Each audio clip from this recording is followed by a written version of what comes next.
Who's the first one? What's the first prospect and team pairing that you think is really good from this defensive back group? Dream duo for me, 16th overall, Arizona Cardinals. If you get a shot at Jahdae Barron, I'm all for it. Jahdae Barron, the highest graded zone coverage corner in college football in 2024.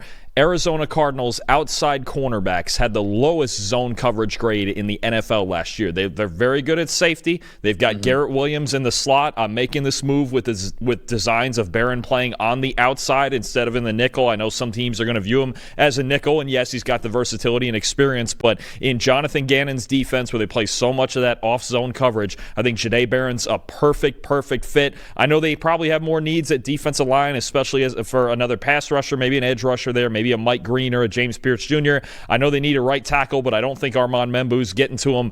I think Jahdae Barron would be a perfect fit in the Cardinals secondary for a team that was already getting better at preventing explosive plays. You also get the guy who this past year was the best corner in the country at preventing explosive plays. Just 0.6% of the time he gave up a play into his coverage of 15 or more yards. I think Jahdae Barron's perfect for Arizona.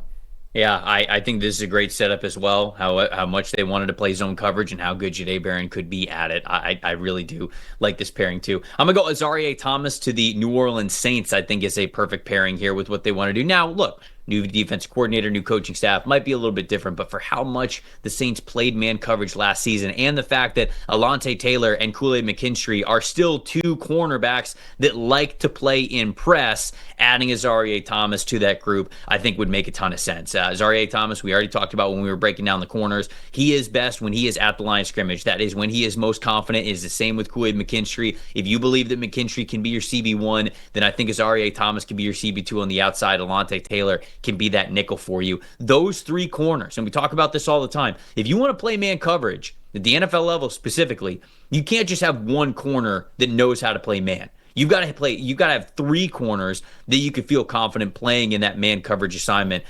And if they were to draft Azareye'h Thomas, I think that they would. It would allow them to get really aggressive with how they send their linebackers, what they do with their safeties. I think that Thomas would be the perfect fit there for New Orleans if they're going to continue to lean into that press man look like they did with the last regime. Yeah, no, I think it makes a lot of sense, right? I think, look, the Saints need help all over their defense, and if they're trying to stay in that, in that zone with big corners who can play press man, and I think another thing that does is move Alontae Taylor back into the slot, and you can really, like you mentioned, get all three of them on the field at the same time. I think that makes a whole lot of sense for the Saints. Obviously, they have a lot of needs, but corner could be one of them. If they get Thomas in the second round, it's not a bad pick at all. Who's next for you? So our good buddy Mitch Kaiser texted me yesterday, and he was doing a Jaguars mock draft, and he said, "Hey, with this, Sure it wasn't about Cincinnati basketball? No, not anymore. That's done. Okay." That's over. Sure. That's been over. Sure. But no, now he's on to the Pistons and their playoff run. What that's going to be. But that's true. That's true. A big year, first team ever to triple their win total. Crazy stuff. All right, so he's doing a Jaguars mock draft, and he texted me. He asked me. He goes, "Hey, Xavier Watts makes sense here in the second round?" I said, hell yeah, it makes sense here in the second round. The Jaguars had the lowest graded safety unit in the league last year, and they had the second worst coverage grade. Xavier Watts the last 2 years, 90.3 coverage grade. You mentioned earlier 13 interceptions over the past 2 years. They've kind of got a group of safeties right now. Darnell Savage, Antonio Johnson. I think, what was it? They brought in, I can't remember, Eric Murray they brought in from the Texans, but I don't see a true center fielder among that group if they're trying to play any single high coverage. I've told you before, I think Xavier Watts is the best single high safety in this draft, and I know, they've got some depth guys, but I think Watts adds a different dimension to this defense. This is someone I would think about with that early second-round pick who would make their defense a lot better and give them a lot more options on the back end. If they want to play man, if they still want to play in single high, you've got Tyson Campbell, Jordan Lewis, Jerrion Jones at corner, but you need that backbone, that center fielder that can support those guys. I think Xavier Watts, he can do that. He did that. He played that exact role at Notre Dame the last couple years. I think you can do the same thing in Jacksonville. It gives them something a little bit different. Yeah, and it allows them to be a little bit more aggressive if they want. I'm very curious as to what their safety room is going to look like. Jerrion Jones, is he going to be part of that or not in Jacksonville? Because he was great as a slot defender, but then they signed Chidobe Awuzie. I think he's going to be on the outside.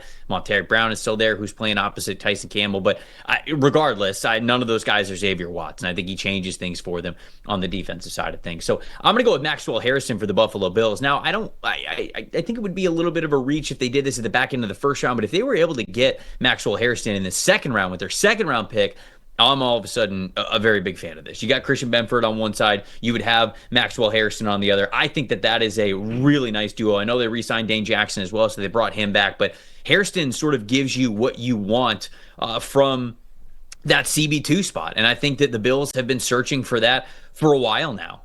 They thought that they were going to have it with Kaiir Elam, and they didn't. Obviously, he's no longer even on the team. I think Maxwell Hairston is probably the caliber of player that they wanted Kaiir Elam to be. So again, I love it in the first. I'd rather them go defensive line in the first. But to me, just the way that he could play as that off-coverage defender, something that the Bills ran a lot of quarters coverage with Sean McDermott last year. I think that would be a really nice transition for Maxwell Hairston and his speed and what he did in off-zone coverage last year. I know we talked about how it was a little bit different. It's not exactly translatable, but still, what I feel like is translatable the most is that off-coverage alignment, something that the Bills did consistently over the last, not just last year, but really over the last couple of years.